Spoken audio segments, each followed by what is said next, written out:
Para probar que yo era un don nadie, mi hermano perfecto pagó para investigarme. El detective no solo encontró mis millones ocultos, sino la red de deudas y mentiras que sostenía su vida. Esa noche, la cena familiar se convirtió en un infierno. Si aún no estás suscrito al canal, haz clic en el botón de suscripción y activa la campanita para no perderte ninguna de nuestras historias. Tu apoyo significa todo para nosotros. Si esta historia te parece interesante, déjale un like.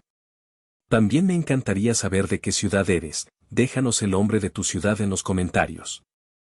Ahora, empecemos con la historia. El motor de mi viejo Saturn sonaba como un quejido asmático, una banda sonora perfecta para mis domingos por la tarde. Cada semana, el mismo ritual. El mismo viaje de 45 minutos que se sentía como una peregrinación hacia un purgatorio personal, un lugar donde yo no era Leandro, el circuito de una empresa de ciberseguridad en pleno auge, sino Leandrito. El hermano raro, el que todavía, en la mente de mis padres, trabajaba en una tienda de cómics que había cerrado sus puertas hacía más de una década. Las calles de Guadalajara se iban transformando a mi paso. Los modernos edificios de cristal del distrito tecnológico daban paso a barrios residenciales más antiguos, con casas de fachadas coloridas y bugambillas trepando por los muros. La casa de mis padres estaba en uno de esos barrios, un enclave de clase media donde las apariencias lo eran todo y los secretos se barrían debajo de alfombras persas de imitación. Sentía el nudo familiar formándose en mi estómago, un viejo conocido que aparecía sin falta cada domingo alrededor de las 2 de la tarde. Apreté la mandíbula, un tic nervioso que mi terapeuta decía que era una manifestación física de mi resistencia a la confrontación. Tenía 38 años, una cartera de inversiones que valía más que toda la calle donde vivían mis padres, y sin embargo, este simple viaje me reducía a un adolescente ansioso. ¿Por qué seguía viniendo? La pregunta flotaba en mi mente como un fantasma. Quizás era la costumbre, el peso de la tradición familiar mexicana que te grita al oído que la familia es lo primero, incluso si esa familia es la fuente principal de tu angustia. O quizás, en el fondo, una parte masoquista de mí todavía albergaba la estúpida esperanza de que un día me vieran. De que vieran al hombre en el que me había convertido, no al niño torpe y sensible que siempre habían despreciado. Me detuve en un semáforo en rojo y, por puro instinto, saqué mi móvil. Abrí la aplicación de trading. Las cifras verdes parpadearon en la pantalla, un universo de algoritmos y fluctuaciones que yo entendía a la perfección. Era mi mundo, un santuario de lógica y datos donde yo tenía el control. Un mundo que contrastaba violentamente con la irracionalidad del que estaba a punto de entrar. Suspiré, bloqueé el teléfono y lo arrojé al asiento del copiloto. Me miré en el espejo retrovisor. Las ojeras delataban las pocas horas de sueño de la última semana, cerrando un contrato importante. Mi barba, cuidadosamente recortada, no lograba ocultar del todo la tensión en mi rostro. Practiqué una sonrisa, un gesto forzado que no llegaba a mis ojos. Solo un par de horas, Leandro, me dije en voz baja, como un mantra. Ponte la máscara de siempre y sobrevive. Pasa a cualquier costo. Esa era mi estrategia de supervivencia, la invisibilidad. Ser tan anodino, tan poco interesante, que nadie se molestara en prestarme demasiada atención. Dejar que toda la luz del escenario familiar iluminara a mi hermano mayor, Ricardo, el hijo de oro. Al doblar la esquina de la calle de mis padres, vi su flamante BMW aparcado frente a la casa. Siempre se aseguraba de dejarlo bien a la vista, un trofeo brillante que proclamaba su éxito al mundo. A su lado, mi modesto Saturn de 15 años parecía un pariente pobre y avergonzado. Estacioné un poco más lejos, como si quisiera distanciar físicamente mi realidad de la suya. Apagué el motor y me quedé un minuto en silencio, el quejido del coche finalmente acallado. El único sonido era el de mi propio corazón latiendo con una fuerza desproporcionada. Tomé una respiración profunda, me puse la máscara de Leandrito, el fracasado adorable y abrí la puerta para caminar hacia el infierno dominical. Mientras caminaba hacia la puerta principal, los fantasmas del pasado me asaltaron, como siempre lo hacían en este lugar. Los recuerdos no son como los archivos de un ordenador, no puedes simplemente borrarlos.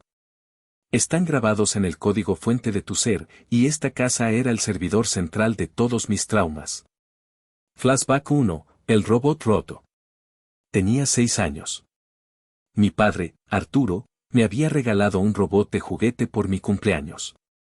Era la cosa más maravillosa que había visto nunca. Caminaba, sus ojos se iluminaban y hacía un ruido metálico que para mí era música celestial. Pasé toda la tarde construyendo una ciudad de cartón para él. Ricardo, que tenía 10 años y ya exudaba esa arrogancia que lo caracterizaría toda su vida, me observaba desde el sofá con una mueca de desdén. «¡Qué juguete más tonto!», dijo, sin apartar la vista de la televisión. No le hice caso. Estaba demasiado absorto en mi mundo. Coloqué el robot en la calle principal de mi ciudad de cartón y lo encendí. Justo en ese momento, Ricardo se levantó de un salto, fingiendo que iba a la cocina, y tropezó aparatosamente. Su pie aterrizó con una precisión cruel sobre mi robot. El crujido del plástico rompiéndose fue un sonido que se me clavó en el alma.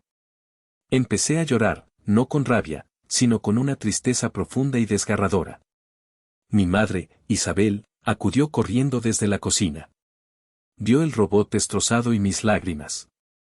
«Y Leandro, por Dios», exclamó, con ese tono de exasperación que reservaba solo para mí. «¿Cuántas veces te he dicho que no dejes tus cosas tiradas por el suelo? Y mira lo que has provocado. Tu hermano podría haberse lastimado». Ricardo, de pie a su lado, puso una cara de víctima perfecta. «Lo siento, mamá. No lo vi». Miré a mi padre, buscando un atisbo de justicia, de comprensión. Él simplemente negó con la cabeza y dijo: «Tu madre tiene razón. Tienes que ser más cuidadoso». Esa noche, mientras intentaba pegar los trozos de mi robot con cinta adhesiva, entendí la primera regla de nuestra familia: Ricardo nunca tenía la culpa. Yo era el problema. Siempre. Flashback 2, el software ignorado. Tenía 14 años. La informática se había convertido en mi refugio. Mientras otros chicos de mi edad jugaban al fútbol, yo pasaba horas frente a la pantalla de nuestro viejo ordenador, aprendiendo a programar. Después de semanas de trabajo, creé un pequeño software, una especie de agenda personal con una interfaz gráfica que, para la época, era bastante avanzada. Lleno de orgullo, llamé a mis padres para enseñárselo. «Papá, mamá, miren esto». «Lo hice yo solo», dije, mientras el programa se abría en la pantalla. Mi padre lo miró por encima del periódico. «¿Y eso para qué sirve?», preguntó, con un tono que mezclaba confusión y desinterés. Antes de que pudiera explicarle, Ricardo entró en la habitación, sudoroso y con un balón de fútbol bajo el brazo. Tenía 16 años y era la estrella del equipo del instituto. «¿A que no saben qué?», anunció, con una sonrisa radiante. «Me nombraron capitán del equipo». La reacción fue instantánea. Mi padre bajó el periódico, una sonrisa de oreja a oreja iluminando su rostro. Mi madre soltó un gritito de alegría y corrió a abrazarlo. «Ricardo, mi campeón». «¡Qué orgullo!», dijo mi madre. «Ese es mi hijo», sentenció mi padre, dándole una palmada en la espalda tan fuerte que resonó en toda la sala. Mi pequeño programa seguía abierto en la pantalla del ordenador, olvidado. Me quedé allí, invisible, mientras la celebración giraba en torno a mi hermano. Mi madre, en medio de la euforia, se volvió hacia mí y dijo, como si me diera un consejo de oro: «Eso de las computadoras es raro, hijo. Te aísla. Deberías ser más como tu hermano, salir, hacer deporte». Esa noche, borré el programa. Si a ellos no les importaba, ¿por qué debería importarme a mí? Flashback 3, la luz en la oscuridad. Don Eladio. No todo era oscuridad. Teníamos un vecino, don Eladio, un ingeniero eléctrico jubilado. Un hombre de pocas palabras pero con una mirada increíblemente lúcida. Él fue el único que vio más allá de mi torpeza social. A veces, me veía sentado en el porche con un libro de programación y se acercaba. «¿Qué lees, muchacho?», me preguntó un día. Le mostré el libro. Él asintió lentamente, examinando los diagramas de flujo y las líneas de código.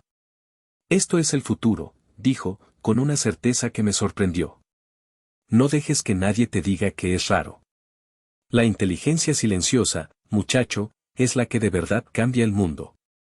Don Eladio me prestó libros, me regaló piezas viejas de ordenadores para que las desarmara y me habló de microprocesadores y lenguajes de máquina.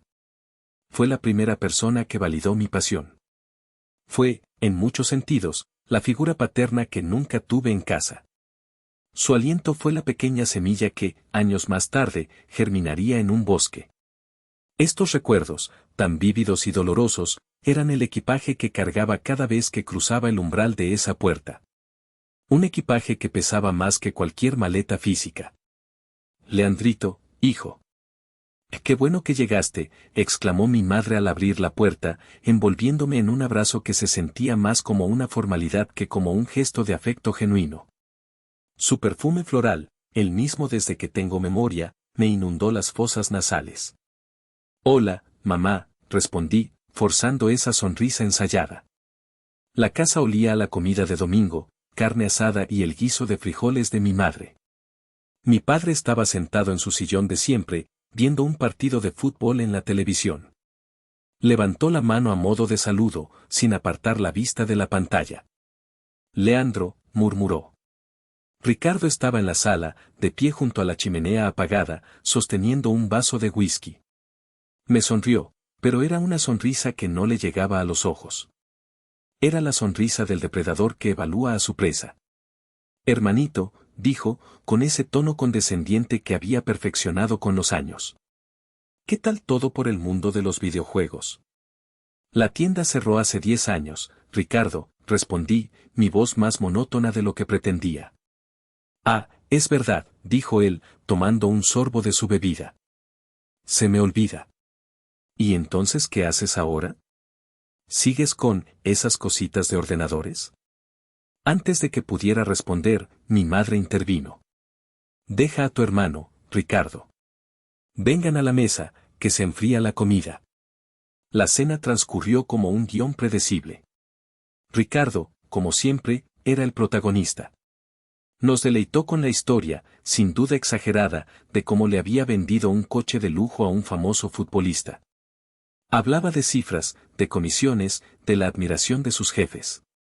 Mis padres lo escuchaban embelesados, asintiendo y haciendo exclamaciones de asombro en los momentos adecuados. Ese es mi hijo, un tiburón para los negocios, dijo mi padre, apagando por fin la televisión para centrarse en el verdadero espectáculo, la glorificación de Ricardo. Yo comía en silencio, cortando la carne en trozos diminutos, una vieja táctica para hacer que el tiempo pasara más rápido. Me hicieron las preguntas de rigor. ¿Y tú, Leandro? ¿Sigues soltero?, preguntó mi madre. Sí, mamá. A tu edad, ya deberías estar pensando en sentar cabeza. Mira a tu hermano, qué familia tan bonita tiene, añadió, como si la vida de Ricardo fuera el único modelo válido de felicidad. Asentí y di un sorbo a mi vaso de agua. La confrontación era inútil. Cualquier intento de explicar mi vida, mis prioridades, sería recibido con miradas de incomprensión o, peor aún, con consejos no solicitados sobre cómo debería ser más normal. Fue entonces, a mitad del monólogo de Ricardo sobre las ventajas de los frenos ABS de un nuevo modelo, cuando mi teléfono vibró en mi bolsillo. Lo saqué discretamente debajo de la mesa. Era un correo electrónico. El asunto hizo que mi corazón diera un vuelco, alerta de seguridad, intento de consulta de su reporte de crédito. Abrí el email. Mi banco me informaba de que alguien había intentado acceder a mi historial crediticio usando mis datos personales. El intento había sido bloqueado porque la dirección IP desde la que se realizó no era una de mis dispositivos habituales y la solicitud contenía un error en una de las preguntas de seguridad. Sentí un escalofrío recorrer mi espalda. Esto no era una coincidencia. Era deliberado. Alguien estaba intentando escarbar en mi vida. Levanté la vista de la pantalla. Ricardo seguía hablando, gesticulando con entusiasmo. Mi padre lo miraba con orgullo. Mi madre le servía más guiso. Una escena familiar perfecta. Pero bajo la superficie, algo oscuro se estaba moviendo. Mi mente, entrenada para detectar patrones y anomalías, empezó a trabajar a toda velocidad. ¿Quién querría mi reporte de crédito? ¿Y por qué? No tenía deudas, no había solicitado ningún préstamo. Solo había una persona en esa habitación con un interés malsano y constante en mi vida, una persona que se beneficiaría de encontrar cualquier trapo sucio. Cualquier prueba de que yo era el fracasado que él siempre había dicho que era. Miré a Ricardo. Él me devolvió la mirada por un instante, y en sus ojos vi un destello fugaz de algo que no supe identificar. ¿Triunfo? ¿Anticipación? La farsa familiar de repente se sintió mucho más frágil, mucho más peligrosa. El nudo en mi estómago ya no era solo ansiedad. Ahora, era una alarma. Una alarma que me decía que el juego, fuera cual fuera, acababa de subir de nivel. Y yo estaba en el centro del tablero. Los días que siguieron a esa cena estuvieron teñidos de una paranoia sutil. Me volví hiperconsciente de mi seguridad digital, algo que ya era mi profesión, pero que ahora aplicaba a mi vida personal con un fervor renovado. Revisé los registros de acceso a todas mis cuentas, reforcé contraseñas y activé alertas más sensibles. Era como construir una fortaleza digital alrededor de mí mismo, pero la sensación de que el enemigo ya estaba dentro no me abandonaba. 2 días después, llegó la segunda alerta. Esta vez, un intento de restablecer la contraseña de una de mis cuentas de inversión. El intento falló, pero la intención era clara. Quienquiera que fuera, no solo quería saber mi situación financiera, quería acceder a ella. Esa noche no pude dormir. Me senté en mi estudio, la única luz era el resplandor de mis 3 monitores. En lugar de trabajar en los algoritmos de encriptación para mis clientes, estaba usando mis habilidades para cazar a mi propio fantasma. Empecé a rastrear las direcciones IP de los intentos de acceso. Estaban ofuscadas a través de varias VPNs, un trabajo de aficionado, pero lo suficientemente molesto. Sin embargo, un aficionado deja rastros. Y yo era un profesional encontrándolos. Después de varias horas de trabajo, logré desentrañar una de las capas de la VPN. La IP original apuntaba a un nodo de salida registrado a nombre de una pequeña empresa en el centro de Guadalajara. Busqué el nombre de la empresa, Investigaciones Privadas Argos. El corazón me dio un vuelco. Un detective privado. La idea era tan ridícula, tan sacada de una mala película, que casi me reí. ¿Ricardo? ¿Contratando a un detective para investigarme? ¿Tan desesperado estaba por demostrar que yo era un don nadie? La arrogancia y la estupidez de ese acto eran monumentales. Pero necesitaba una confirmación. No podía actuar basándome en una simple sospecha, por muy fundada que estuviera. Al día siguiente, lo llamé. Hermanito. ¡Qué milagro!, respondió él, con su habitual tono jovial y falso. ¿A qué debo el honor? Hola, Ricardo. Solo llamaba para saludar, dije, manteniendo mi voz lo más neutral posible. Charlamos de trivialidades durante un par de minutos, el tiempo, el fútbol. Entonces, lancé el anzuelo. Oye, por cierto, el otro día que estuve en tu casa, se me olvidó preguntarte. Vi que cambiaste los neumáticos de tu BMW. ¿Qué tal te salieron esos Pirelli? Hubo un silencio de apenas un segundo al otro lado de la línea, pero para mí fue una eternidad. Yo no había estado en su casa. Él había llevado el coche a la cena en casa de mis padres. Y yo no me había fijado en sus neumáticos. Era un detalle que había inventado por completo. Ah, sí. Bien, bien. Salieron buenos, respondió finalmente, su voz un poco menos segura. Ya sabes, hay que invertir en seguridad. Bingo. Si no supiera nada, habría dicho, ¿de qué hablas? ¿Cuándo estuviste en mi casa? Pero no lo hizo. Porque el detective probablemente le había pasado un informe detallado de mis movimientos, y en ese informe seguramente figuraba que yo había pasado por su calle en algún momento. O quizás el detective había asumido que yo visitaba su casa. Ricardo, en su afán por demostrar que lo sabía todo, había caído en la trampa más simple. Claro. La seguridad es lo primero, respondí, Y pude sentir el sabor metálico de la ira en mi boca. Bueno, te dejo. Estamos en contacto. Cuando quieras, hermanito. Cuídate. Colgué el teléfono y me quedé mirando la pantalla en negro. La confirmación no me trajo alivio, sino una furia fría y calculadora. Durante años, había aguantado sus humillaciones, sus aires de superioridad, su constante menosprecio. Lo había hecho por mantener una paz familiar frágil, por evitar conflictos. Había construido un muro entre mi vida real y ellos, un santuario de tranquilidad que él ahora estaba tratando de profanar. Ricardo no solo quería humillarme. Quería invadir mi espacio, despojarme de mi privacidad, violar el único lugar donde yo era auténtico y libre. Había cruzado una línea que no sabía que existía hasta que fue traspasada. Esa noche, la decisión se solidificó en mi mente. Se acabó la invisibilidad.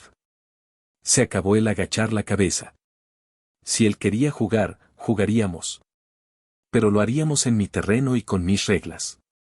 Busqué el número de investigaciones privadas Argos.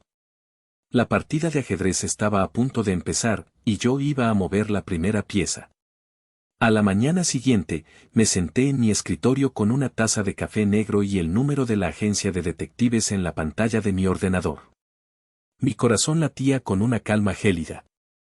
La ira de la noche anterior se había transformado en una determinación afilada como un bisturí. No iba a actuar con rabia, sino con precisión. Marqué el número. Investigaciones Argos, buenos días, le atiende Mónica, respondió una voz femenina, profesional y algo aburrida. Adopté un tono de voz que no era el mío. Un poco más grave, más autoritario. El tipo de voz de un hombre de negocios que no tiene tiempo que perder. Buenos días, Mónica. Habla el licenciado Ramírez, mentí, usando un apellido común. Estoy interesado en contratar sus servicios para una investigación de antecedentes financieros. Necesito discreción y eficiencia absolutas. Por supuesto, licenciado, dijo ella, su tono cambiando sutilmente, volviéndose más atento. El dinero siempre afila el interés. Somos la agencia más discreta de Guadalajara. ¿Podría darme más detalles sobre el sujeto de la investigación? Hice una pausa, como si estuviera consultando unos papeles. El sujeto es un particular. Necesito un informe completo, estado crediticio, propiedades, deudas registradas, posibles litigios, historial laboral, todo. Quiero saber si su estilo de vida se corresponde con sus ingresos declarados. Entendido. Es un perfil que manejamos con frecuencia. Necesita el nombre completo del sujeto y, si es posible, su CURP o RFC para agilizar la búsqueda. Perfecto, dije. Y entonces, solté la bomba. El nombre del sujeto es Ricardo. Ricardo Flores. Dejé que el apellido flotara en el aire. Era mi apellido. El mismo que el de la persona que los había contratado para investigarme a mí. Esperaba una reacción, una vacilación, algo que delatara su sorpresa. Pero Mónica era una profesional. No hubo ni un titubeo en su voz. Anotado. Ricardo Flores. ¿Algún dato adicional que nos pueda proporcionar? Sí, añadí, disfrutando del momento. Es vendedor en una agencia de coches de lujo, BMW, para ser exactos. Y, como dato curioso, creo que es cliente suyo. Les encargó una investigación sobre su hermano menor hace poco. Esta vez, el silencio fue perceptible. Duró apenas 2 segundos, pero fue suficiente. Pude imaginarla al otro lado de la línea, con la pluma a medio camino del papel, su cerebro procesando la extraña simetría de la situación. Ya veo, dijo finalmente, su voz ahora desprovista de toda emoción. Era el tono de alguien que se da cuenta de que está caminando en un campo de minas familiar. Eso, es una coincidencia. El mundo es un pañuelo, ¿no cree?, respondí, con un toque de ironía. Mire, seré directo. Sé que su agencia está investigando a mí, a un asociado mío, Leandro Flores. Y sé que quien lo encargó fue Ricardo. No me interesa romper ninguna cláusula de confidencialidad que tengan con él. De hecho, quiero que continúen. Pero también quiero que abran un nuevo expediente, para mí. Sobre Ricardo. Y quiero que usen exactamente los mismos métodos, los mismos estándares de profundidad que están usando con el otro caso. Quiero un espejo. Un reflejo perfecto de la investigación que él mismo solicitó. Hubo otro silencio. Pude oír el tecleo suave de un ordenador de fondo. Entiendo la solicitud, licenciado Ramírez, dijo Mónica, su voz ahora era puro negocio. Esto es inusual, pero no viola nuestros protocolos mientras se trate de dos contratos separados y confidenciales. El costo de una investigación de perfil financiero completo es de... Me dio una cifra. Era considerable, pero para mí, era insignificante. El precio de la verdad. No hay problema con el precio, la interrumpí. Quiero que me envíen la factura y los datos para la transferencia. Y quiero el informe lo antes posible. Sean minuciosos. No dejen piedras sin remover. Así se hará, licenciado. Le enviaremos toda la información a su correo electrónico en los próximos 10 minutos. Perfecto. Una última cosa, Mónica. Dígame.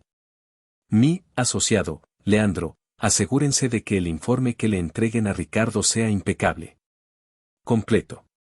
Preciso hasta el último centavo. No omitan nada. Ella comprendió la implicación. Nuestros informes siempre son precisos, señor. Lo sé. Cuento con ello. Colgué el teléfono y me recliné en mi silla. Una sonrisa lenta y genuina, la primera en días, se dibujó en mi rostro. El tablero de ajedrez estaba dispuesto. Ricardo había movido su peón, intentando un ataque torpe y frontal. Yo acababa de mover mi alfil en diagonal, atravesando todo el tablero, preparándome para un jaque que él ni siquiera veía venir. El juego había comenzado de verdad. La espera fue más corta de lo que esperaba. 3 días después, recibí un correo electrónico con el asunto, informe confidencial, sujeto RF. Estaba protegido por una contraseña que me habían enviado por un canal seguro. Mi propio informe, el que Ricardo recibiría, seguramente estaría listo al mismo tiempo.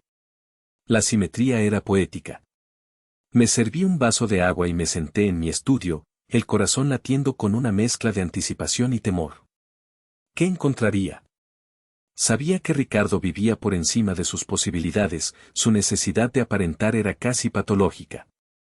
Pero una cosa es sospecharlo y otra muy distinta es verlo plasmado en un documento oficial, negro sobre blanco. Introduje la contraseña. El archivo PDF se abrió, revelando página tras página de datos financieros. Empecé a leer. El informe era una obra de arte de la contabilidad forense. Metódico, detallado y absolutamente demoledor. Era como ver la radiografía de un hombre aparentemente sano y descubrir que sus huesos estaban carcomidos por el cáncer. Lo primero que vi fue su situación crediticia. Su puntuación era abismal. Tenía múltiples tarjetas de crédito, todas ellas al límite de su capacidad. American Express, Visa, la tarjeta de una tienda departamental de lujo, sumaban una deuda de consumo que superaba con creces su salario anual. Los pagos mínimos se acumulaban, generando intereses sobre intereses en una espiral descendente. Luego, las propiedades. La casa perfecta en el barrio perfecto no era tan suya como él pretendía. El informe detallaba no una, sino 3 hipotecas sobre la misma propiedad. La original, una segunda para financiar una remodelación extravagante, la cocina con encimeras de granito importado de la que tanto presumía, y una tercera, más reciente y con un interés altísimo, que claramente había sido un acto de desesperación para conseguir liquidez. Estaba, literalmente, ahogándose en su propia casa. El siguiente apartado era sobre sus vehículos. El flamante BMW no estaba pagado. Estaba bajo un contrato de leasing, uno muy caro, con pagos mensuales que equivalían al alquiler de un apartamento decente. Además, había un préstamo personal para la lancha que guardaba en el lago de Chapala y que usaba 2 veces al año. Pero la joya de la corona estaba en la sección de asuntos fiscales y legales. Ricardo tenía una deuda considerable con el SAT, el Servicio de Impuestos de México. Aparentemente, había estado declarando menos ingresos de los que realmente percibía por sus comisiones, una práctica arriesgada que finalmente lo había alcanzado. El SAT le había notificado una auditoría y le exigía el pago de impuestos atrasados más multas y recargos. La cifra era de 6 dígitos. Y para rematar, una pequeña nota al final de la sección legal, casi como una postdata, se ha detectado una investigación interna en curso en su lugar de trabajo, nombre de la agencia de BMW, relacionada con prácticas de venta fraudulentas. No se han presentado cargos formales hasta la fecha. Cerré el ordenador portátil. Me levanté y caminé hacia la ventana. La noche había caído sobre Guadalajara. Las luces de la ciudad parpadeaban en la distancia. Apoyé la frente en el cristal frío. La primera emoción que sentí fue una oleada de oscura satisfacción. Una parte primitiva de mí, el niño de 6 años al que le rompieron su robot, el adolescente de 14 al que ignoraron, se regodeaba. La justicia poética era abrumadora. El hombre que había dedicado su vida a hacerme sentir un fracasado era, en realidad, un fraude colosal, un castillo de naipes a punto de derrumbarse con el más mínimo soplo de viento. Pero esa sensación duró poco. Fue reemplazada por algo mucho más complejo y desolador, una profunda y amarga lástima. Toda su vida, su identidad, estaba construida sobre esa fachada. El coche de lujo, la casa impresionante, la esposa trofeo, los hijos deportistas, todo era un decorado. Y detrás del telón, solo había un hombre aterrorizado, corriendo en una rueda de hámster de deudas y mentiras, cada vez más rápido para no caerse. Su constante necesidad de humillarme, de empequeñecerme, de repente cobró un nuevo sentido. No lo hacía desde una posición de superioridad. Lo hacía desde el pánico. Necesitaba que yo fuera el fracasado de la familia para que nadie se fijara demasiado en él, para que su propio fracaso inminente no fuera tan evidente. Mi existencia como el hermano raro era una pieza fundamental de su frágil ecosistema de autoengaño. Y yo, con mi vida tranquila, mi coche viejo y mi ropa sin marca, era libre. Libre de la presión de aparentar, libre de deudas, libre de la necesidad de la aprobación ajena. Mi riqueza no estaba solo en el banco, estaba en esa libertad. Y ahora entendía que, quizás, eso era lo que él más envidiaba. No mi dinero, que hasta ahora desconocía, sino mi aparente paz. Una paz que él nunca podría comprar, por muchos coches de lujo que vendiera. Me alejé de la ventana y volví a abrir el informe. Lo guardé en una carpeta segura en mi servidor personal. Esta información era dinamita. Y la cena del próximo domingo era la detonación programada. Me sentí como un experto en demoliciones, a punto de colocar las cargas en los pilares de un edificio condenado. El resultado sería devastador, pero quizás, solo quizás, de entre los escombros podría surgir algo nuevo. O quizás no. En cualquier caso, el edificio tenía que caer. 2 días después, mientras estaba en una videoconferencia discutiendo una brecha de seguridad con un cliente en Monterrey, mi móvil personal vibró con una llamada de un número desconocido. Normalmente, no habría contestado. Pero algo me impulsó a hacerlo. Disculpe un momento, dije a mis colegas en la pantalla, y deslicé el dedo para aceptar la llamada. Diga. ¿Hablo con el señor Leandro Flores?, preguntó una voz masculina, grave y con un deje de cansancio. Sí, soy yo. ¿Quién habla? Mi nombre es Javier. Soy un investigador. Mi sangre se heló. Era el detective. El hombre que Ricardo había contratado. El mismo hombre cuya agencia yo había contratado. Ya veo, respondí, mi voz saliendo más tensa de lo que me hubiera gustado. ¿En qué puedo ayudarle? Me levanté y caminé hacia una sala de reuniones vacía para tener privacidad. Mire, señor Flores, sé que esta llamada es completamente irregular y poco profesional, dijo, y pude escuchar el sonido de un encendedor, seguido de una exhalación. Estaba fumando. Pero llevo 20 años en este negocio y hay cosas que simplemente no me cuadran. Mi ética, o lo que queda de ella, me obliga a hacer esta llamada. Permanecí en silencio, esperando. Su hermano, Ricardo, nos contrató para encontrarle trapos sucios. Quería que desenterráramos pruebas de que usted era un bueno para nada, un mantenido, no sé, un desastre. Quería munición para hundirlo, esas fueron casi sus palabras. Escuchar mis sospechas confirmadas de una forma tan cruda me revolvió el estómago. ¿Y bien, qué encontraron?, pregunté, aunque ya sabía la respuesta. Javier soltó una risa corta y amarga. Ese es el punto, señor Flores. Que no encontramos nada. O mejor dicho, encontramos todo lo contrario. Un ciudadano modelo. 0 deudas. Un historial crediticio impecable. Propiedades a su nombre, pagadas al contado. Una cartera de inversiones que haría llorar al gerente de cualquier banco. Un genio silencioso, si me permite la opinión. Hizo una pausa, como para dejar que sus palabras se asentaran.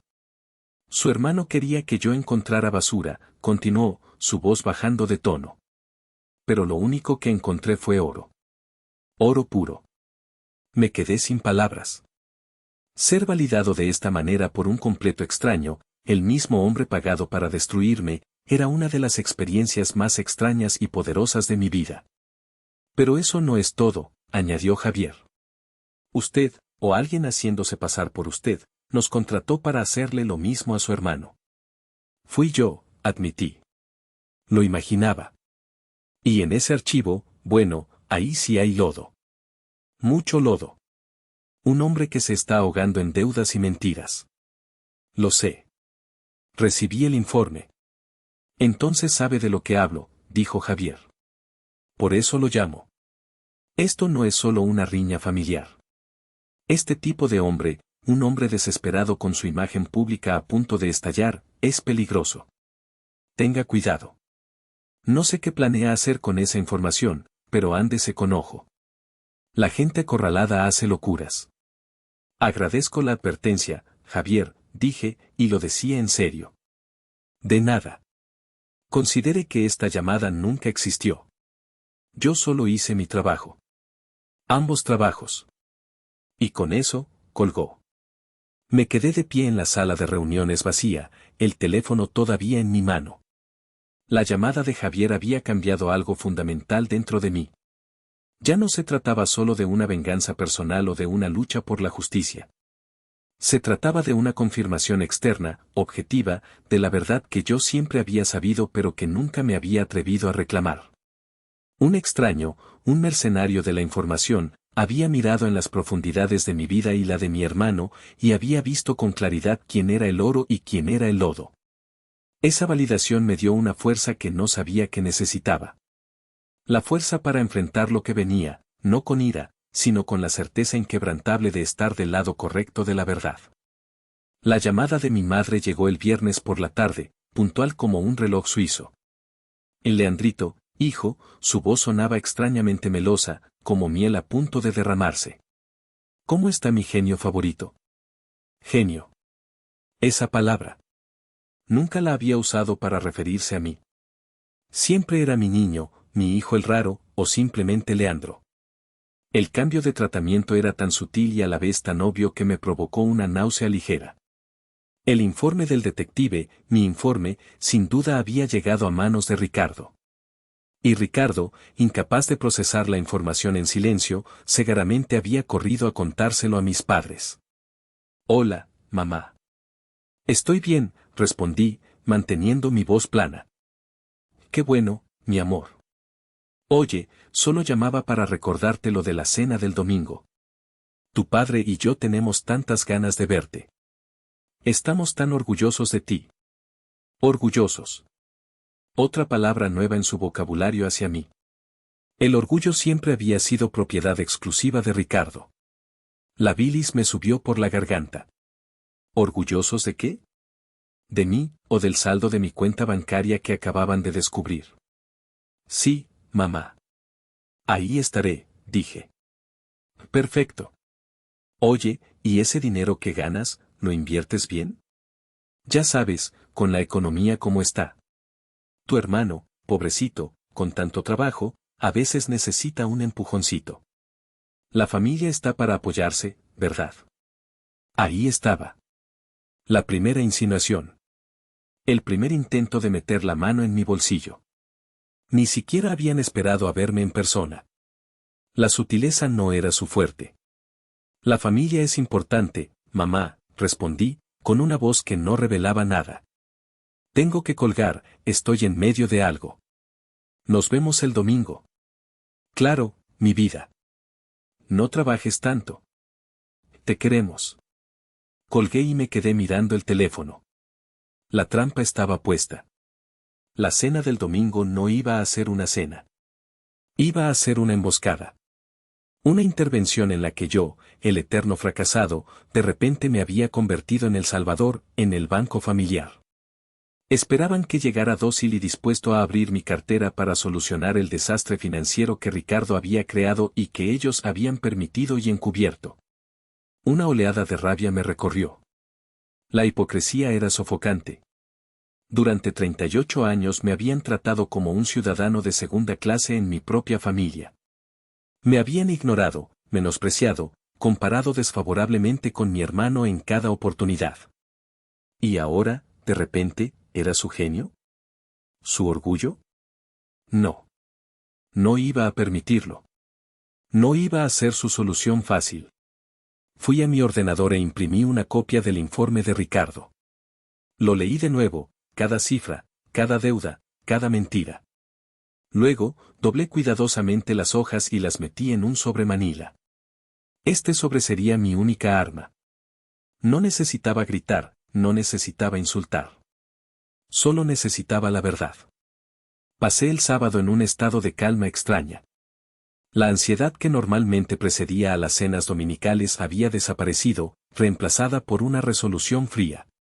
Era como un soldado preparándose para una batalla inevitable. Limpié mi apartamento, organicé mis archivos, leí un libro de ciencia ficción. Actividades mundanas que me anclaban a la realidad, a mi realidad, antes de sumergirme en la farsa de la de ellos. El domingo por la mañana, elegí mi ropa con cuidado. No el atuendo habitual de vaqueros y camiseta con el logo de alguna empresa de tecnología. Elegí una camisa de botones de buen corte y unos pantalones oscuros. No era para impresionarlos. Era para mí. Era una armadura. Era la ropa del hombre en el que me había convertido, no del niño que ellos se negaban a dejar atrás. Cuando salí de mi apartamento, con el sobre Manila en el maletín de mi portátil, me sentí listo. El huracán se avecinaba, y yo, por primera vez en mi vida, no iba a correr a refugiarme. Iba a caminar directamente hacia su ojo. Mientras conducía hacia la casa de mis padres, el sobre Manila descansando en el asiento del copiloto como una bomba de tiempo silenciosa, mi mente se desvió hacia otro momento crucial de mi vida. Un momento que definía por qué todo esto importaba tanto. Flashback, 7 años atrás. La venta de Nexus Secure. Estábamos en una sala de juntas en el piso 40 de un rascacielos en la Ciudad de México. Mateo, mi socio y amigo, y yo. Frente a nosotros, los abogados y ejecutivos de una corporación multinacional. El aire estaba cargado con el olor a cuero caro y dinero. Nexus Secure era nuestro bebé. La habíamos fundado en el garaje de Mateo con ordenadores de segunda mano y una cantidad ingente de pizza y café. Durante 5 años, habíamos trabajado día y noche, impulsados por la pasión por crear el código perfecto, el sistema de seguridad inquebrantable. Y lo habíamos logrado. Nuestra tecnología era tan buena que había llamado la atención de los grandes. Después de semanas de negociación, el acuerdo estaba sobre la mesa. La cifra era mareante. Cambiaba la vida. Nos convertía, de la noche a la mañana, en millonarios. Firma aquí, y aquí, dijo el abogado, señalando los espacios en el contrato. Miré a Mateo. Tenía una sonrisa tan grande que parecía que se le iba a partir la cara. Sus ojos brillaban con la visión de yates, coches deportivos y relojes suizos. Yo, en cambio, sentí una extraña mezcla de euforia y pánico. Firmamos. Hubo apretones de manos, sonrisas forzadas y botellas de champán que no bebimos. Cuando por fin salimos de ese edificio y nos encontramos en la bulliciosa avenida, Mateo me agarró por los hombros. Lo hicimos, cabrón. Lo hicimos, gritaba, riendo a carcajadas. Somos ricos. Voy a comprarme un Ferrari. ¿Y tú? ¿Qué es lo primero que te vas a comprar? Un ático con vistas a toda la ciudad. Yo negué con la cabeza, una sonrisa cansada en mi rostro. No, Mateo. No quiero un ático. ¿Cómo que no? Puedes comprar lo que quieras. El mundo es nuestro, insistió él, sin entender mi falta de entusiasmo. Nos sentamos en un café cercano.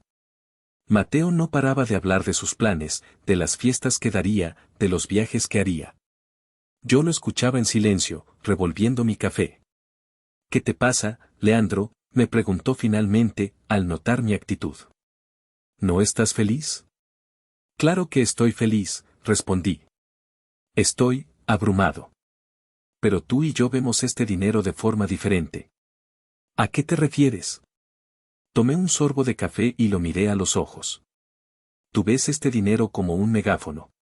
Una forma de gritarle al mundo que lo has conseguido. Quieres los coches, las casas, los símbolos del éxito. Y está bien, te lo mereces. ¿Y tú?, preguntó él, genuinamente curioso. Yo veo este dinero como un silenciador, dije. Lo veo como un muro. Un foso. Esta lana no es para presumir, Mateo. Es para comprar libertad. Él frunció el ceño. ¿Libertad? Sí. Libertad para no tener que demostrarle nada a nadie nunca más. Libertad para decir, no. Libertad para rechazar un proyecto que no me gusta. Libertad para trabajar en lo que me apasiona, no en lo que me da de comer. Libertad para ser invisible si quiero. Mi mente voló por un instante a las cenas de los domingos, a la mirada condescendiente de Ricardo, a la decepción en los ojos de mis padres. He pasado toda mi vida sintiendo que tenía que justificar mi existencia, mis gustos, mis decisiones, continué, mi voz apenas un susurro. He sentido la presión de ser alguien que no soy. Este dinero me compra el derecho a ser exactamente quien soy, sin pedir permiso ni perdón. Me compra la paz. Y eso, para mí, vale más que todos los Ferraris del mundo. Mateo se quedó callado un largo rato, mirándome. Por primera vez, creo que entendió la profundidad de las cicatrices que yo llevaba. Entiendo, dijo finalmente, con una nueva seriedad en su voz. Compra tu paz, hermano. Te la has ganado. Esa conversación resonaba en mi cabeza mientras aparcaba el coche. Ricardo, con su acto de agresión, no solo había intentado humillarme. Había intentado invadir mi paz.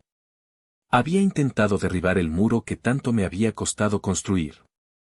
Había intentado robarme mi libertad. Y por eso, el sobre Manila en el asiento del copiloto no era solo un acto de venganza. Era la defensa de mi santuario. Era la declaración de que mi paz no estaba en venta. Y no era negociable.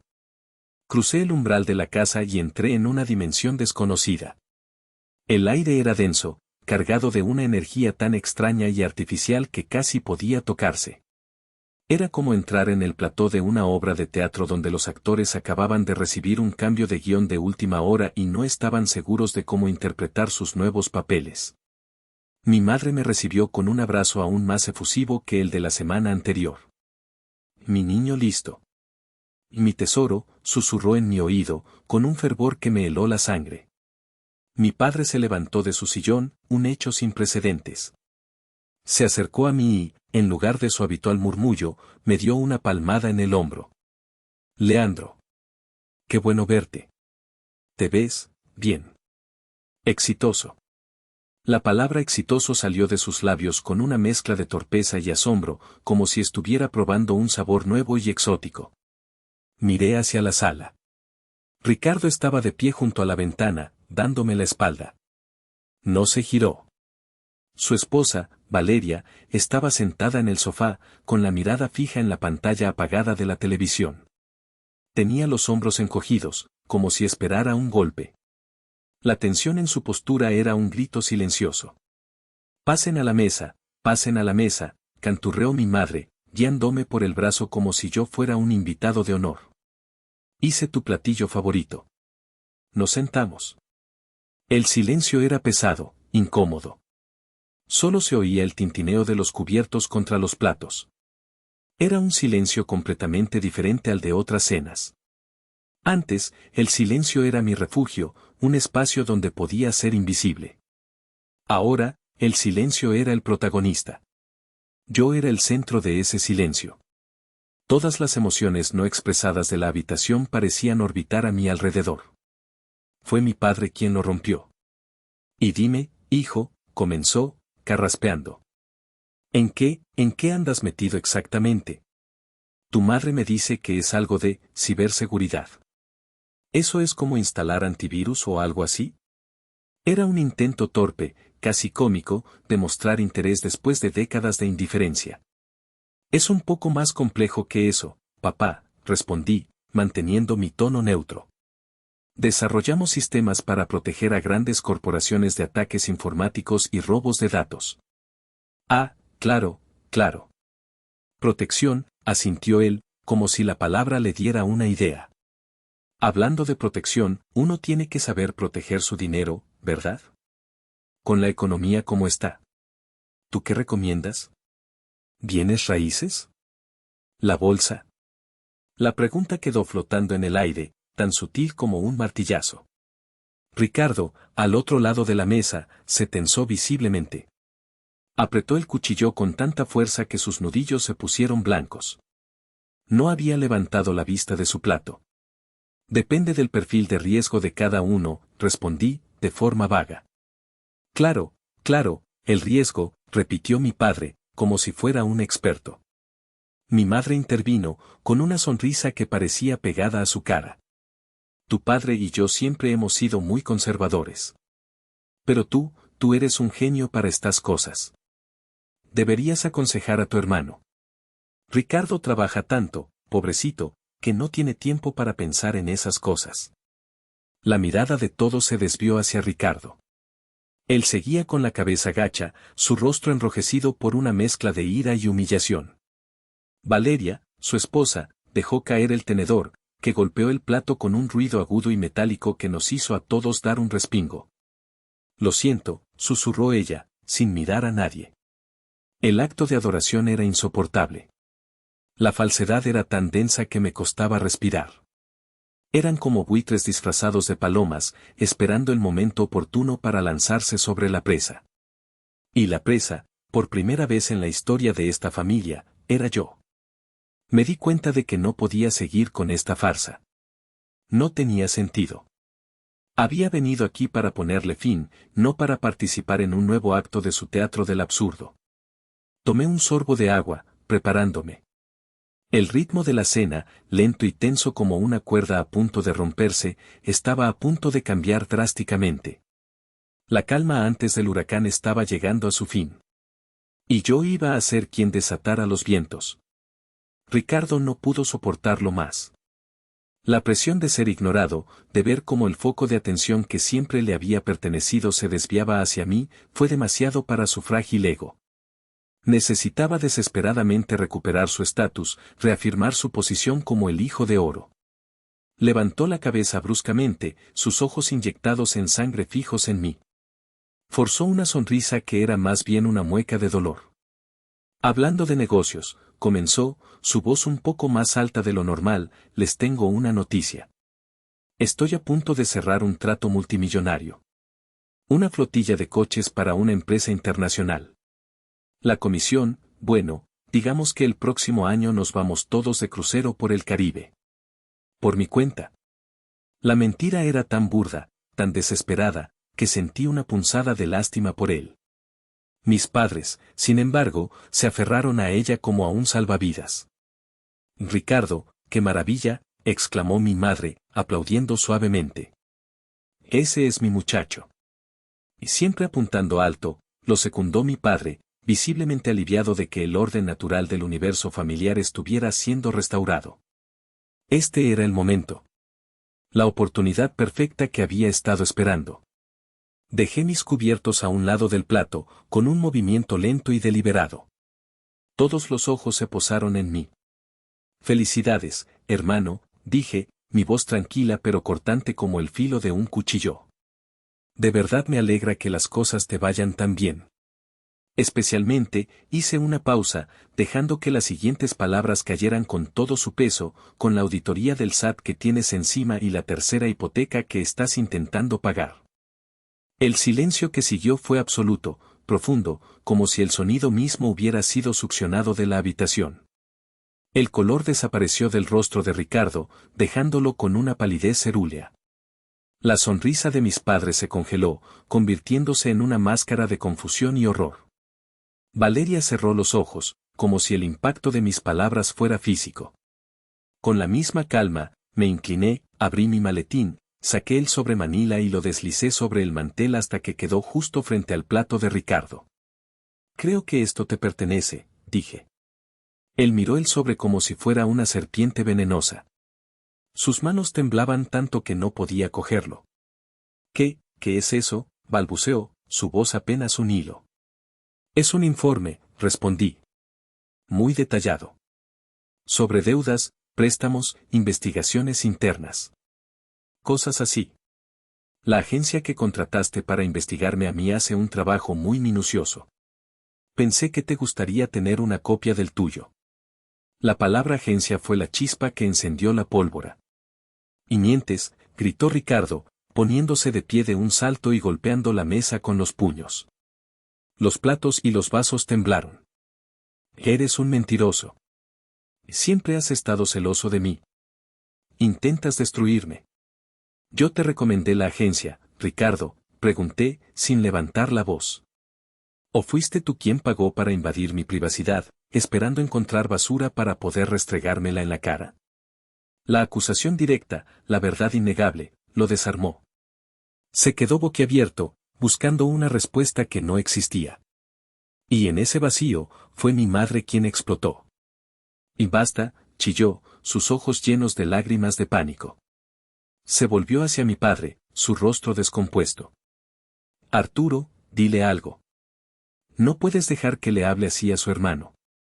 Pero entonces, su pánico se transformó en una confesión desesperada, un torrente de palabras que salieron sin filtro, revelando la verdad más profunda y oscura de todas. Teníamos que ayudarlo, gritó, señalando a Ricardo. Y perdió todo el dinero de la herencia de tu abuelo en un mal negocio. Todo. No podíamos dejar que la gente supiera. Que la familia se enterara. No podíamos permitir que supieran que nuestro hijo, el brillante, el perfecto, era un fracasado. La palabra fracasado quedó suspendida en el aire, letal. La misma palabra que me habían asignado a mí toda mi vida, ahora era usada para describir a su ídolo dorado. La revelación fue como una onda de choque. Habían protegido a Ricardo no por amor incondicional, sino por su propio orgullo, por su miedo a la vergüenza social. Su favoritismo no era un acto de amor, era un acto de encubrimiento. Mi padre se hundió en su silla, el rostro pálido, pareciendo haber envejecido 10 años en 10 segundos. La mentira que había sostenido durante años se había derrumbado. La habitación se convirtió en un caos de acusaciones. Mi madre culpaba a mi padre por haber presionado demasiado a Ricardo. Mi padre culpaba a mi madre por haberlo malcriado. Ricardo, completamente fuera de sí, me señaló con un dedo tembloroso.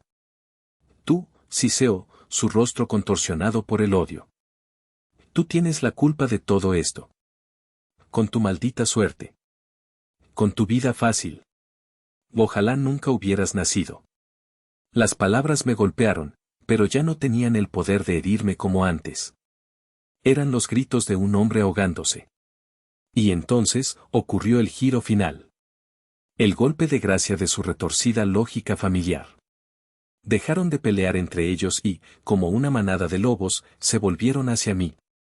Fue mi padre quien habló, su voz ahora recuperada, pero llena de una autoridad gélida y exigente. Suficiente. Esto se ha salido de control, dijo, mirándome fijamente. No había disculpas en sus ojos. No había remordimiento. Solo una expectativa. Ahora tienes que arreglar esto, Leandro. ¿Perdón?, pregunté, incrédulo. Tu hermano cometió errores, continuó. Tu madre y yo cometimos errores. Pero somos una familia. Y tú tienes los medios para solucionar este problema. Es tu deber. Pagarás sus deudas y limpiarás este desastre. Me quedé mirándolos. A mi padre, con su exigencia autoritaria. A mi madre, con sus ojos suplicantes y llenos de manipulación. A Ricardo, con su mirada de odio y derecho adquirido. En ese instante, todo se aclaró.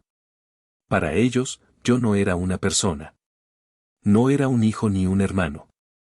Era una herramienta. Un recurso. Antes, era el chivo expiatorio, el que los hacía sentirse mejor consigo mismos. Ahora, era el cajero automático, el que solucionaría sus problemas. Mi función había cambiado, pero mi estatus de objeto seguía siendo el mismo. Lentamente, me puse de pie. Doblé mi servilleta y la coloqué al lado de mi plato. Miré a cada uno de ellos, uno por uno, grabando sus rostros en mi memoria por última vez. Y sin decir una sola palabra más, me di la vuelta y caminé hacia la puerta. El sonido de mi madre gritando mi nombre a mis espaldas fue el último que escuché de esa casa. No me detuve. No miré atrás. La detonación había ocurrido. El edificio se había derrumbado. Y yo, por fin, estaba fuera, respirando aire libre. Conducir de vuelta a mi apartamento esa noche fue una experiencia surrealista. Las calles de la ciudad, normalmente familiares, parecían pertenecer a un mundo diferente. Me sentía extrañamente ligero, como si me hubiera quitado de encima un peso que había cargado durante 38 años sin ser plenamente consciente de su magnitud. Al entrar en mi apartamento, el silencio me recibió no como un vacío, sino como un bálsamo. Era mi silencio. Un silencio que yo controlaba. Un silencio lleno de paz, no de tensión. Me serví un vaso de agua y me quedé de pie en medio de la sala, simplemente respirando. Libre. Las siguientes 2 semanas fueron de un silencio casi absoluto por parte de mi familia. Era la calma tensa que sigue a una explosión nuclear. Sabía que estaban reagrupándose, procesando la devastación, probablemente decidiendo su próximo movimiento. Y entonces, comenzó el asedio. Primero fueron las llamadas de mi madre. Decenas de ellas. Dejaba mensajes de voz que eran una montaña rusa de emociones, primero suplicaba, luego lloraba, luego me acusaba de ser un hijo cruel y sin corazón. Borraba los mensajes sin escucharlos hasta el final. Luego vinieron los mensajes de texto de mi padre. Cortos, directos y llenos de una autoridad que ya no tenía poder sobre mí. Tenemos que hablar. Esto es inaceptable. Tu madre está destrozada. Espero que estés contento. Es tu responsabilidad familiar. Los leía y los borraba.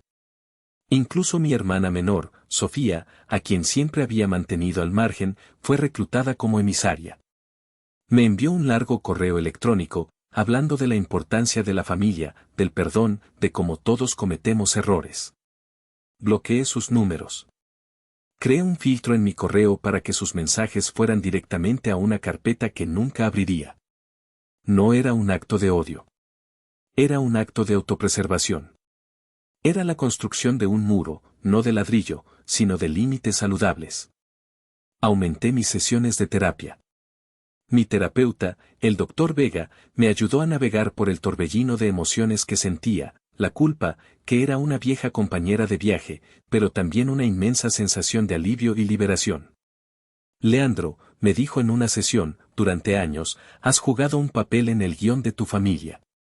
El del chivo expiatorio.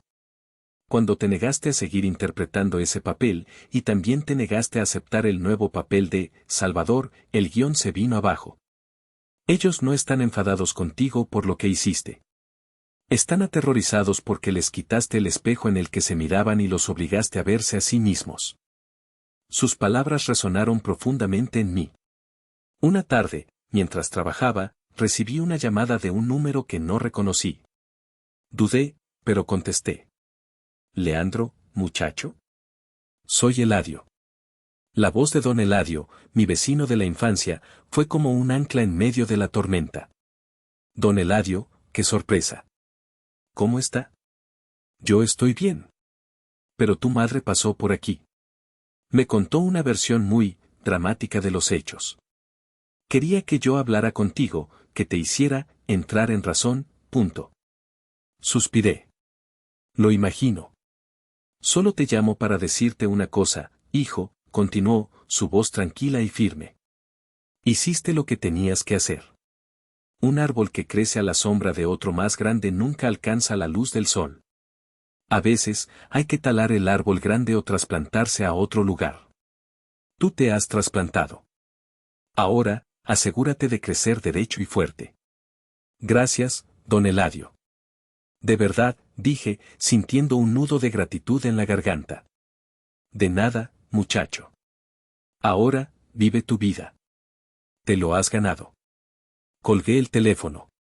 La conversación con don Eladio fue el cierre de ciclo que necesitaba. La culpa se disipó, reemplazada por una certeza tranquila. El silencio ya no era solo una defensa, se había convertido en un espacio sagrado. Un espacio donde podía escuchar mi propia voz, cultivar mis propias pasiones y, por primera vez, definir mi propia versión de la felicidad, sin guiones ajenos ni expectativas heredadas. El silencio era el fértil terreno donde mi nueva vida estaba empezando a crecer. Pasaron los meses.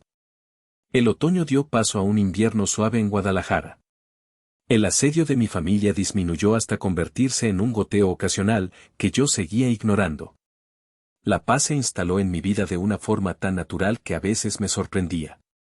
Me sumergí en mi trabajo, lancé 2 proyectos personales que me apasionaban y empecé a redescubrir pequeños placeres, caminar por el parque los fines de semana, leer durante horas en mi balcón, cocinar platos complicados solo para mí. En febrero, asistí a una importante conferencia de tecnología en la Ciudad de México. Era uno de los ponentes. Mi charla era sobre el futuro de la encriptación cuántica, un tema denso y complejo. Mientras hablaba frente a un auditorio de cientos de personas, me di cuenta de que el miedo escénico que solía paralizarme había desaparecido. Hablar de algoritmos y firewalls era fácil. Ya había enfrentado a mis verdaderos dragones. Después de mi ponencia, durante la ronda de preguntas, una mujer en la primera fila hizo una pregunta increíblemente perspicaz. No era la típica pregunta superficial, era una que demostraba un profundo conocimiento del tema. Más tarde, en la recepción, la vi junto a la barra de café. Era alta, con el pelo oscuro recogido en una coleta y unos ojos inteligentes que parecían analizarlo todo. Me acerqué. Tu pregunta fue excelente, le dije. Pocos entienden las implicaciones de la computación cuántica en la seguridad actual. Ella se giró y me sonrió. Gracias. Tu charla fue brillante. Soy Elena. Dirijo el departamento de IA en Tech Innovations. Y así, empezamos a hablar. La conexión fue instantánea, no solo a nivel intelectual, sino también personal. Hablamos durante horas, saltando de la tecnología a la ciencia ficción, de la filosofía a los viajes. Con ella, no sentía la necesidad de editar mis palabras o de fingir ser alguien que no era. Era la conversación más fácil y estimulante que había tenido en años. En un momento, la conversación derivó hacia temas más personales. ¿Y tu familia?, me preguntó casualmente. ¿Viven en Guadalajara también? Por un instante, sentí la vieja punzada de ansiedad. Pero la aparté. Ya no tenía por qué mentir o evadir. La miré a los ojos y respondí con una honestidad tranquila. Es una historia complicada. Digamos que tuve que hacer un hard reset en esa parte de mi vida. Ella, siendo del mismo mundo que yo, entendió la metáfora perfectamente. No hizo más preguntas. Simplemente asintió, con una mirada de comprensión y respeto. Esa simple reacción, esa aceptación sin juicio, significó más para mí que cualquier declaración de apoyo. La conferencia terminó, pero nosotros no. Pasamos el resto del fin de semana explorando la ciudad, visitando museos y cenando en pequeños restaurantes. Descubrí que Elena era divertida, compasiva y ferozmente independiente. La última noche, mientras caminábamos por el centro histórico iluminado, me detuve y la miré. Sabes, le dije, durante mucho tiempo, pensé que el éxito era algo que se medía en cifras en una cuenta bancaria. ¿Y ya no?, preguntó ella. No. Ahora sé que el verdadero éxito es esto. Es poder estar aquí, en este momento, sintiéndome completamente en paz conmigo mismo. Sin máscaras. Sin deudas emocionales. Simplemente, siendo. Ella me tomó la mano. Su contacto era cálido y real. Bienvenido al sistema reiniciado, Leandro, dijo suavemente. Le sonreí. Una sonrisa genuina, que me llegaba hasta el alma. Comprendí en ese momento que la verdadera riqueza no estaba en mi cuenta bancaria, aunque ciertamente me había dado las herramientas para escapar. La verdadera riqueza era el valor de haberme alejado de esa mesa de comedor. El dinero no había comprado mi felicidad, pero me había dado el poder de proteger mi paz. Y la paz, como me di cuenta mientras caminaba de la mano con Elena bajo las luces de la ciudad, no tenía precio. Era el código fuente de una nueva vida. Mi vida.